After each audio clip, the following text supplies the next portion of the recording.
Was geht ab, Chat? Ich bin zu Hause. Ich bin zu Hause. Jeder will nach Sternen greifen, immer mehr erreichen. Doch hey, heute ist mir der Himmel zu weit. Menschen bauen all Raketen. Was geht? Alle dancen, Chat, alle dance. Doch hey. And with this, I welcome you to the stream. I am back from the world's famous and mysterious, but also curious Laufbandrad-Tour. Was geht ab, Chat? Ich habe News. Die Leute, die die Fahrradtour geguckt haben, haben es vielleicht schon mitbekommen. Wir werden am 18. Mai im Fernsehgarten Love and Cheese spielen. Love and Cheese live. Alle sind da. Niki muss an der Gitarre sein. Wir müssen noch die Leute einladen. Ich will ein geiles Line-Up da haben. Ultra geil wäre Niki. Johnny natürlich wieder, der gehört zum Ensemble. Sascha wäre geil. Vielleicht Trimax, wenn er Bock hat. Und dann machen wir dort einen geilen Auftritt. Fucking Fernsehgarten. Und ich will gucken, ob wir das streamen können. Das heißt, dass wir so Proben am Morgen streamen können. Dann so das Warten Backstage, weil wir sind krasse Backstage-Artists. Und dann den Auftritt selber noch streamen. Auf Twitch. Das wäre insane geil. So ein IRL-Stream. 6-7 Stunden vom Fernsehgarten. Dann seht ihr mal das Ganze, wie das so dort abläuft. Das war richtig geil. Gibt's. Ich bin zurück. Ich bin immer noch ein bisschen krank, aber es geht mir deutlich besser. Ich habe wieder mehr Energie. Ich bin gestern noch eine Nacht in Hamburg geblieben, habe dort gechillt und habe mich ein bisschen erholt. Ey, habt ihr das TikTok gesehen? Das ist so geil. Das ist so ein Vibe. Digga, das Video ist so ein geisteskranker Vibe. Ich hab ein Laufrad, das mir der Papa und die Mama neu gekauft hat. Das ist so geil. Und damit fahr ich gerne rum, weil ich es drauf hab. Und alle meine Freunde sind mit dabei. Digga, Laufbadrad, ich kann es immer noch nicht aussprechen, die Tour war so geil. Aber ich finde, das Video ist so ein Vibe, es sieht irgendwie so geil aus. Es würden so ein paar Freunde einfach einen Trip machen, das war's ja am Ende des Tages. Mein neues Laufrad, danke Papa, danke Mama, danke, dass ihr das gekauft habt. Und damit fahr ich heute rum, weil ich es drauf hab. Es ist ein toller Tag und so muss es sein. Und jetzt der Sturz. 30.000 Likes einfach in irgendwie 5 Stunden. What the fuck? Rede, Digga, rede, ey, rede, Chat, rede. Habt ihr geguckt, die Tour? Habt ihr die Tour geguckt? Wart ihr dabei? Wart ihr am Stissel? Wart ihr am Start? No joke, ich glaube sogar die Tour jetzt war noch erfolgreicher als die Rollertour. So vom Gefühl her. Von den Views. Es gab so viele TikToks. So viele Leute haben mich drauf angesprochen, danach in Hamburg. Irgendwie, weil es noch ein bisschen dümmer war, aber irgendwie so der Vibe war auch, also Rollertour war schon insane geil, 10 von 10. Aber irgendwie diesmal war es irgendwie noch größer. Also es hat genau gleich viel Spaß gemacht vor Ort, aber so, ich hatte das Gefühl, online war es noch mal ein bisschen größer als letztes Mal. Hatte den Stream immer an, immer sobald ich wach war. Die Tour war richtig geil. Und am Schluss beim Bild noch Paul Freger auf dem Handy geschrieben, war ganz geil. Ja, Paul hat uns eigentlich so ein Shirt mitgegeben, wo er meinte, yo, Niki, bitte vergesst das nicht. Ihr müsst, wenn ihr ein Bild macht am Schluss, so mein Shirt, so dieses riesen Adidas-Shirt, das sollten wir so hinhalten. Obviously haben wir die Scheiße vergessen und dann mussten wir es aufs Handy schreiben. Deshalb... Wir waren im Hotelzimmer morgen und meinten, yo, wir dürfen das nicht vergessen. Niki kam zu mir und meinte, ey Digga, wir müssen das zeigen am Schluss im Bild, ansonsten ist Niki richtig sauer und wir haben es vergessen. Euer Vibe war überragend. Habe jeden Tag den Stream an und so viel geschaut, wie es geht. War cool. Geile Truppe. Wo hat die Tour gestartet? Wir sind in Amsterdam gestartet und sind nach Hamburg gefahren. Jeden Tag komplett geschaut, war eine richtig geile Tour. War auch geile Truppe und die Touren von Max immer richtig geil, muss man sagen. Ich finde auch irgendwie, Max bekommt das so richtig geil hin bei diesen Touren, dass es nicht so auf Krampf wirkt und es ist wirklich so, Chat, bei diesen Touren, wir waren jetzt 9 Leute plus Produktionsteam, es ist wirklich ein geiler Vibe. Es fühlt sich vor Ort wirklich mehr an, als würdest du mit Freunden einen Fahrradtrip machen, als würdest du jetzt einen IRL-Stream produzieren, so in Anführungszeichen. Ich finde es ultra geil, wie das Trimax hinbekommt. Deshalb macht es auch irgendwie so viel Bock und ich glaube, das kommt auch im Stream rüber, dass es uns so viel Bock macht und dass wir einfach in erster Linie Spaß haben und dass wir das nicht nur machen, weil wir jetzt dort unbedingt einen Stream machen wollen. Es ist wirklich mehr, als hätte Max Bock darauf und sagt, jo, wir machen das und nebenbei streamen wir es noch. So ein bisschen dieser Vibe ist es. Jetzt braucht ihr nur noch Fahrräder von Berlin nach New York. Das hat niemand gemacht, ne? Ich finde auch die 2 Mikros nur eine gute Idee, so entsteht nicht so ein Chaos. Ja, muss man machen. Du brauchst ja die Mikros, weil wenn du ein Mic auf der Kamera hättest, dann würdest du ja nur Wind hören. Ich sage aber, Chat, ich sage ehrlich, ich glaube, ich hatte das Mic zu wenig. Ich glaube, so für meine Wahrnehmung, ich glaube, ich war nicht so oft im Stream drin, weil ich auch ultra oft Navigante gemacht habe. Deshalb war ich nicht so oft im Stream, aber ich wollte mich auch nicht so aufdrängen. Also, ich finde das immer so ein bisschen unangenehm, weil es ist ja mainly Trimax Stream. Ich würde so sagen, Anfang Zabex, Ronny und Schradin, die so die großen Streamer sind da. Dann sind noch Frege, ich, Marc dabei und Niki. Und ich will mich dann auch nicht so aufdrängen. Und das Problem ist auch wirklich, niemand von denen hat Bock, El Navigante zu machen. Niemand hat Bock, El Navigante zu machen. Und dann muss ich immer El Navigante machen. Und wenn du Navigante bist, kannst du halt nicht vor der Cam sein, weil du fährst ganz vorne und musst ein bisschen gucken. Schradin und Zabex hatten, glaube ich, am meisten. Also irgendwie immer, wenn ich zugeschaut habe. Und Ronny hatte zweimal mehr Glück als Verstand, ja. Schradin und Zabex waren super Unterhaltung. Ich hatte auch das Mic, weil ich einfach nicht unterhalten bin. Das ist es. Fast von Anfang bis Ende durchgezogen. Danke, ihr seid einfach Macher. Genau sowas wollen die Leute sehen. Entertainment pur. Ey, stellt mal Fragen zur Fahrradtour. Ich will wissen drüber schnacken und beantworten. Geht es dir gesundheitlich besser? Mir geht's wieder gut. Also ich war nie so richtig krank. Also gut, ich war schon richtig krank. Ich habe mir alles reingeballert. Orthomol, Immun, Aspirin, Komplex, plus keine Ahnung, wie das heißt. Irgendwelche Lutschbonbons. Ich habe mir alles reingeknallt. Aber mir ging es nie so körperlich schlecht. Ich fand es auch ultra easy von der Anstrengung her. Mir ging es mehr so, ich konnte nicht reden. Meine Stimme, also mein Hals war ultra am Arsch. Und ihr kennt das selber, wenn man dann schreien muss. Man muss auf diesen Bikes immer schreien, weil man hat Wind und ist weit auseinander. Das war ultra abfuck. War sehr streng, die ganze Zeit zu laufen auf den Bändern. Ich hatte so ein bisschen Angst, dass es actually anstrengend wird. Aber das Ding ist, ich weiß nicht, ob man das gesehen hat. Also die Leute, die nicht in der Cam waren, Digga, wir sind so viel auf dem Rahmen gestanden. Wir haben es den hier genannt. Den hier. Ey, ich laufe jetzt mal richtig Rahmen. So haben wir immer gemacht. Also du konntest auf dem Rahmen stehen und da musstest du gar nicht laufen. Dann war das eigentlich wie ein E-Roller, der 25 km/h fährt. Aber die Batterie geht halt schneller leer. Wir sind so viel gestanden und wir wissen auch bis zum Ende noch nicht, ob es mehr Batterie braucht, wenn man steht oder wenn man läuft. Wenn man nicht auf dem Laufband läuft, dann rollt er einfach. Das heißt, nur der Akku läuft, aber der Motor muss auch nicht ausgleichen, wenn man drauf steht. Ich weiß nicht, wie man das erklären soll. Man fühlt das, wenn man läuft. Da ist ja dieses Laufband, das dreht sich so, ne?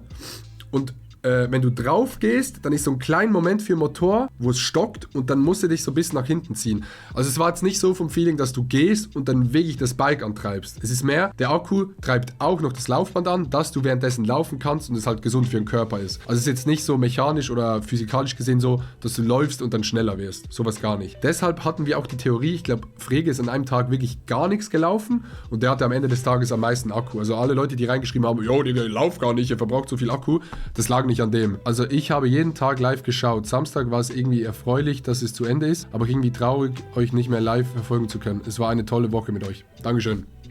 Kuss, Kuss, Kuss. Fandest du die vielen Pausen too much? Boah, das ist eine gute Frage. Ich sag mal so, Chat. In dieser Gruppe, ich habe auch mit anderen ein bisschen drüber geschnackt. Ich glaube, oder so von meinem Feeling her, war ich der Einzige in dieser Truppe, der kein ADHS hat. Also wirklich Frege, Ronny, Schradin, Niki, Digga, das sind so ADHS-Leute und es ist so unfassbar schwer, wenn man Pause macht, mit diesen Leuten loszukommen. Klar, es ist auch viel Content vor der Kamera und so, aber wenn man so ein Mensch ist wie ich bin, glaube ich, so sehr, wenn Jofi sagt, jo, wechselt Akku, macht euch ready, dann wechsle ich den Akku, mach mich ready und dann stehe ich da und dann sehe ich so, jo, Digga, der ist noch nicht mal von seinem Fahrrad abgestiegen und das ist halt, ich glaube, für Leute, die ADHS haben, die sehen dann nur so, oh, hier ist ein Mic, ich laber jetzt hier rein, was ja auch voll okay ist, aber mich haben nicht die vielen Pausen gestresst, sondern mehr, dass man von diesen Pausen einfach nicht losgekommen ist. Digga, dann stehe ich da, guck die an, keiner hat irgendwas gemacht, nur am Chillen. Ist auch nicht schlimm und ist auch nicht absichtlich und ist auch geiler Content für die Tour. Aber ich fand das für mich so unfassbar stressig, aber es war bei der Rollertour auch schon so.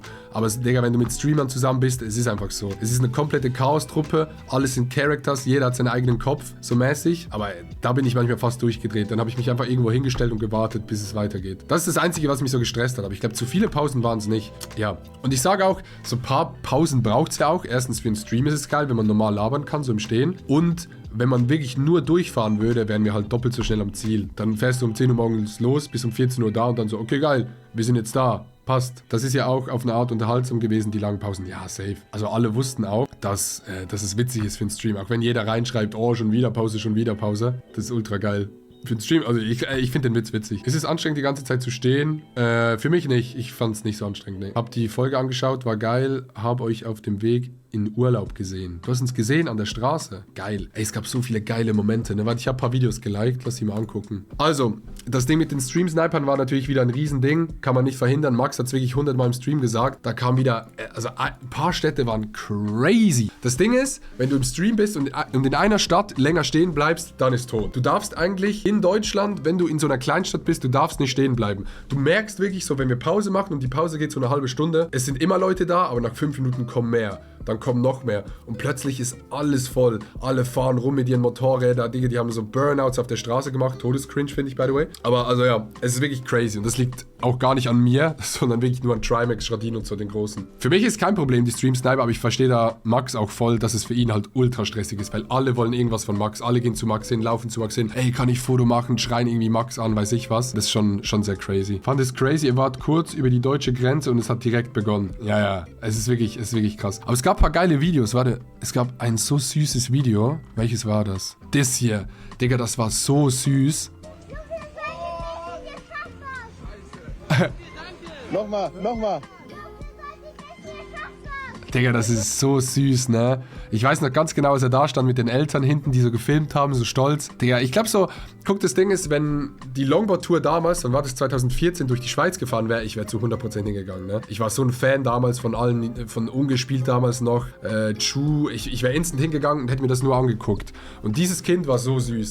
Und die meisten Stream-Sniper sind auch gar kein Problem. Die stehen da, rufen irgendwas, machen ein Foto, alles gut. Schlimm jetzt dann nur, wenn die irgendwelche Burnouts auf der Straße machen oder irgendwie im Wheelie mit dem Motorrad vorbeifahren. Digga, no joke. Ich sag, Wheelies auf einem Motorrad, ich weiß nicht, ob ihr das fühlt, Chat. Ich finde das so todescringe. Ich weiß, es ist ein krasser Skill. Es kann auch viel dabei kaputt gehen, aber ich finde das so todescringe. Und es ist nicht mal wegen dem Stream oder so. Auch wenn ich jetzt irgendwo hier, also dort, wo ich aufgewachsen bin, im Dorf, gab es auch immer so ein paar Leute, die das gemacht haben. Als ich es gesehen habe, ich fand das so todescringe. Wieso macht man das? Ich check das nicht. Könnte man nicht den Stream zeitverzögert zeigen? So 1 bis 2 Stunden wäre doch was. Ja, kann man machen, aber dann kann man den Chat nicht mehr lesen. Das ist das Ding. Dann ist halt der Chat auch versetzt. Und irgendwie so ein Chat gucken ist geil. Und für den Stream ist es ja auch irgendwie geil, wenn Sachen aktuell passieren und so. Also ich glaube, so zeitversetzt, da kannst du auch direkt einen Vlog machen. Ich fand das Gehupe am nervigsten. Ja, ich glaube, Hupen ist eigentlich sogar eine Straftat. Auf jeden Fall in der Schweiz. Wenn du hupst ohne Grund, ja, ist eine Straftat in der Schweiz. Also dieses Video war ultra süß. Das war richtig geil. Dieses Video ist auch krass. Ich hab ein Laufrad, das mir der Papa und die Mama neu Gekauft hat. Und damit fahr ich gerne rum, weil ich es drauf hab. So ein Vibe. Und alle meine Freunde sind mit dabei. Mein neues Laufrad, danke. Geistkranker Vibe. Ah, das ist auch geil. Guck mal. POV, man sieht die Laufbandtour im Emsland. Bro, er ist der Chef vom Emsland. Er hat dort so viele Immobilien, Chat. Ich muss eben ein Foto machen. Oh mein Gott, wie random. Digga, wenn man vorbeifährt, das sieht auch so stumpf aus, ne? Es kommen einfach so ein paar Fahrräder, 5 Sekunden, vorbei, wir sind weg. Aber so ist voll okay. Ist auch voll geil, wenn sich die Leute freuen, no joke. Tun auch die Leute dann immer leid, wenn man so sagen muss, ey, nee, kein Foto oder so. Tut mir auch irgendwie immer leid. Aber das war auch krass. Digga, das war auch crazy. Ich war hier vorne, bin um die Kurve gefahren, guck nach hinten, sehe Ronny am Boden liegen. Boah, das ist krass. Oh. Ey, den hat so hingemault, ne? Das Fahrrad rechts runter in den Graben rein. Oh mein Gott, da liegt der Erste. Ronny Berger liegt. hat's richtig zerfetzt. Oh mein Gott, Digga, wo Ronny ist dein Berger, Fahrrad hin? was ist passiert? Ey, aber ich sag's wie es ist, immer bei diesen Touren, ich liebe Ronny, Digga. No joke, ich liebe Ronny. Ronny ist so ein witziger Dude. Viele Leute sagen immer, oh, Ronny ist so gefährlich, bla bla bla. Der legt sich aber oft auf die Schnauze, ist jetzt zum Glück nichts passiert. Aber Ronny ist witzig, Ronny ist ultra nett, Ronny ist nett, Ronny ist witzig. Ich habe ultra viel mit Ronny gelabert. Ich finde Ronny wirklich, also ich finde alle ultra nice, aber Ronny habe ich auf der Tour auch nochmal so lieben gelernt. Ronny ist wirklich ein richtig nicer Dude. Ronny hat Hämorrhoiden. Ja, ich habe das Video gesehen. Hier, das hier. Ist der noch hinter uns? Kann ich nicht, soll ich mal gucken? Oh, nicht hinfallen aber, ne? Aber guck, du kannst dich auch einmal so stoßen und dann gucken. Nee, das dann krieg ich Guck mal, hier vorne sieht man, dass sie so Burnouts gemacht haben. mir aufgegabelt. Okay. Ja, er ist hinter uns. Sehr ich habe gut. geguckt. Ja, die machen jetzt hier die ganze Zeit Burnouts und machen ihre Reifen auf der Straße kaputt. Schick. Das ist so cringe. Dieses Video habe ich geliked. Digga, 800.000 Views. Geil. Guck mal, wie dumm das aussieht. Wie so ein Das sieht so dumm aus. junges Kalb, Warte, man sieht sie. was einmal gegen den Elektrozaun rennt. Vorsicht, Fußgänger. Warte. Alter, der Clip mit dem Auto auf der Schnellstraße, das Ja, war ja, eine richtig knappe Nummer, ne? Hier. Grüße. Grüße. So geil. Solche Videos liebe ich. Niki und ich haben probiert, irgendeine dumme Faxen zu machen bei gewissen Leuten, weil man merkt ja, man sieht ja die Filme. Wir haben probiert, irgendeine dumme Scheiße zu machen und haben dann drauf gehofft, dass es jemand postet, aber niemand hat gepostet. Scheiße. Wir wollten so ein ultra dummes Video haben, wo wir irgendeine Scheiße machen und jemand postet es. Warte, das hier, Chat? Geiles Video. Zabeck, du geile Sau! Digga, sind die Leute dumm. Ja, aber war richtig geil. Das Video ist auch crazy, Digga. 5,9 Millionen. Macht euch bereit für einen geisteskranken Vibe. Na, na, na, na, na, na, na, na, na. Digga, das Video ist so ein Vibe. Ich sag ganz ehrlich, Chat, wir haben das ja mit diesen Fahrrädern gemacht, oder die Idee von Max und Niki war, yo, lass die beschissensten Bikes nehmen, die am dümmsten aussehen und mit denen von Amsterdam nach Hamburg fahren. Aber ich sag's wie es ist, ich glaube, wir alle haben diese Dinger lieben gelernt. Wir dachten alle, boah, das wird ultra shit, aber wir fanden das alle ultra geil, mit den Dingern zu fahren. Ich will mir das nie privat holen, das Ding ist viel zu teuer, 3.000 für ein Ding. Ich sage jetzt auch, weil es noch ein Startup ist, vieles am Bike ist noch so, checkt ihr? Aber ich habe die Dinger lieben gelernt. Ich fand das ultra chillig. Nach jedem Stopp, bei jedem Morgen dachte ich mir, geil, jetzt ein bisschen spazieren. Es ist ja wirklich nur normales Spazieren, aber du fährst ultra schnell. Das war einfach so ein geiles Feeling. Aber haben nicht welche auch einen Böller auf dich und Frege geworfen? Nee, der war nicht auf mich und Frege geworfen. Die haben irgendwo so 20 Meter neben uns, als wir vorbeigefahren sind, so ein ultra fetten Böller gezündet, mitten in der Nacht. Wir waren im Wald, stockdunkel und es war geisteskrank laut. Geisteskrank. Weiß man schon, mit was bei der Rentnertour gefahren wird? Ja, obviously bei der Rentnertour. Rentnermobil. Wir fahren mit dem Rentnermobil. Mit dem hier. Wir fahren mit so einem Ding. Digga, wir fahren mit diesen Dingern irgendwo lang. Das wird geisteskrank. Da habe ich richtig Bock drauf. Und ich glaube, die fahren auch 25 km/h.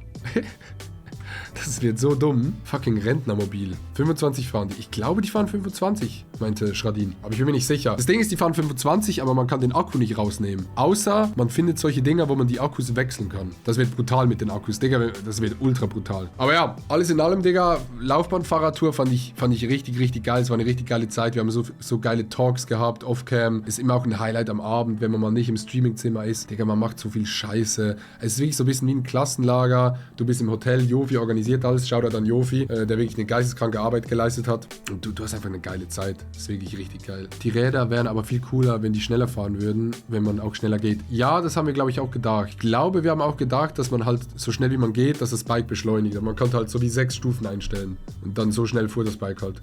Am Ende war es halt ein E-Bike, wo noch ein Laufband drin ist, auf dem du läufst. Hast du dich nach der Tour mal gewogen? Ihr habt so viel gegessen. Ey, Niki und ich und Zabex haben die No-Snack-Challenge gemacht, okay?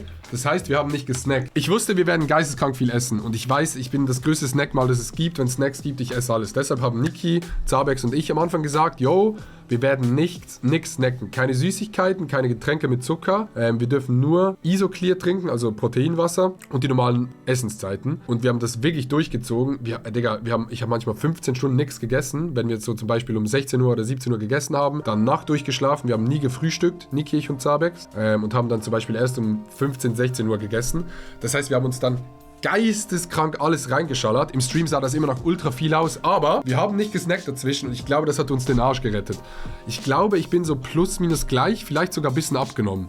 Deshalb ist die Taktik ganz geil aufgegangen. Also an alle, die in den Chat geschrieben haben, yo, Digga, habt zu viel gesnackt, fickt euch. Wir sind zurück und ich bin immer noch gleich schwer, okay? Das ist ein Sieg für mich, das ist ein Sieg für Niki und Zabex hat 1 Kilogramm zugenommen. Ja, wir haben uns schon geistkrank viel reingeballert. Vor allem, wir haben immer nur ungesunde Sachen gegessen. Immer nur ungesund. Fändest du es besser, wenn es länger gehen würde? Meinst du den Akku oder meinst du die Tour insgesamt? Also so 6 Tage ist, glaube ich, perfekt, weil man ist schon krass am Arsch. Ihr müsst euch vorstellen, man ist halt immer live, man pennt so 6 Stunden, würde ich sagen. Man ist immer auf den Beinen, man ist immer so on fire, immer da. Es geht ultra viel ab, ultra viele Leute, es wird immer geredet. Man ist schon gut am Arsch danach, die Tour allgemein. Ich glaube so 6 Tage sind eigentlich schon perfekt für das. Erklär mal, warum manche erst später dazugekommen sind. Mark Eggers ist ein paar Stunden später gekommen, weil er im Stau stand nach Amsterdam. Und Schradin kam einen Tag später, weil er noch seinen Geburtstag zu Hause gefeiert hat. Aber so 10 Tage mit mehr Pause oder mal mit Ruhetag, wo man ein bisschen chillt. Ja, vielleicht, aber ich weiß nicht, ob es die Tour geiler macht, wenn es länger ist, Chat. Checkt ihr das? Es ist halt geiler für die Route, dann könnte man irgendwie so sagen, von Dänemark nach Madrid. Digga, das wäre geisteskrank. Dänemark, Madrid, irgendwie sowas, klar. Ich glaube, so 6 Tage ist schon geil. Ich meine, alle haben ja auch Termine, es ist schon genug schwer, ein Datum zu finden, wo alle Zeit haben. Deshalb ist es geil. Die Woche war einfach der Wahnsinn, schreibt Bartz. Ich glaube, die Zeit ist perfekt so. Ja, war nur ein Gedanke jetzt. Wie habt ihr das gemacht mit Hotels? Habt ihr die schon vorher gebucht? Jofi hat die Route ausgesucht und alles vorher gebucht, ja. Das heißt, wir hatten immer so fixe Tagesziele, die wir erreichen mussten. Und wenn wir die nicht erreicht hätten, wären wir de facto gefickt gewesen. Weil dann hätten wir keine Hotels gehabt. Also war schon alles durchgeplant so mäßig so. Also jetzt nicht krass durchgeplant, aber wir wussten nur, ey, hier sind wir morgen, heute müssen wir dorthin, das müssen wir irgendwie schaffen, ob wir dort um 16 Uhr ankommen, um 10 Uhr abends oder um 4 Uhr morgens. Wir wären auch bis 3 Uhr morgens gefahren, wenn es länger gedauert hätte. Letztes Mal auf der E-Roller-Tour waren wir ja ultra spät unterwegs. Also letztes Mal, ich fand's ein bisschen schade diesmal, dass wir nicht so viele Nachtfahrten hatten. Digga, meine Stimme ist immer noch am Arsch. Ich fand's schade, dass wir nicht so viele Nachtfahrten hatten, weil bei der Rollertour hatten wir so geisteskrank geile Nachtfahrten und Nachtfahrten sind irgendwie so ein kranker Vibe. Das ist irgendwie so dunkel, alle fahren so ein bisschen runter, es ist irgendwie mystisch. Das fand ich ein bisschen schade. Nachtfahrt, schon sehr lustig gewesen bei der E-Roller-Tour. Wie geht's Paul? Der hat es einfach lustiger gemacht. Ich glaube, Paul geht's gut, der ist jetzt bei der Kings League, der hat ein geisteskrankes Programm, hätte ich nicht gepackt. Eine Nachtfahrt wäre geil gewesen. Es könnte sein, Chat, es könnte im Nachhinein sein, dass wir vielleicht ein bisschen zu kurze Strecken hatten, aber wir hatten auch nicht mehr Akkus, also wir hätten es nicht länger gepackt. Ich glaube, geil wäre gewesen, wenn wir noch einen Akku mehr gehabt hätten, also nochmal 9 Akkus, dann hätten wir halt so 150 Kilometer an einem Tag machen können. Aber irgendwann fährst du halt auch nur und dann kannst du weniger Pause machen und in den Pausen entsteht halt schon viel Content und so. Also man muss es so ein bisschen abwägen zwischen Fahren, aber man will auch irgendwie Content zwischen den Pausen machen. Das ist so ein bisschen das Ding. Bist du privat jetzt auch überzeugter Lopifit-Fahrer? Ich will mir das Ding nie holen. Ich finde es sehr, sehr geil. Alleine würde ich jetzt damit nicht rumfahren, nee. So in der Gruppe ist witzig für einen Gag und so und jetzt eine Woche lang. Aber alleine würde ich einfach ein Fahrrad nehmen oder halt ein E-Fahrrad. Ich check den Sinn vom Lopifit jetzt nicht so zu 100%. Aber die Dinger waren witzig, die waren schon sehr witzig. Damit einkaufen fahren. Lopifit, Digga, ich fahr Lopifit privat. Wenn würde mein Dad sich ein Lopifit holen? Diese Deep Talks, die da entstanden sind. Bei den Nachtfahrten oder allgemein? Aber das war die E-Roller-Tour, Chat. Das war die E-Roller-Tour. War sehr, sehr witzig. Hat Spaß gemacht. Ich bin immer noch ein bisschen am Arsch. Ich muss mich regenerieren. Ich muss mich erholen. Und ich muss wieder auf den Boden der Tatsachen zurückkehren, okay?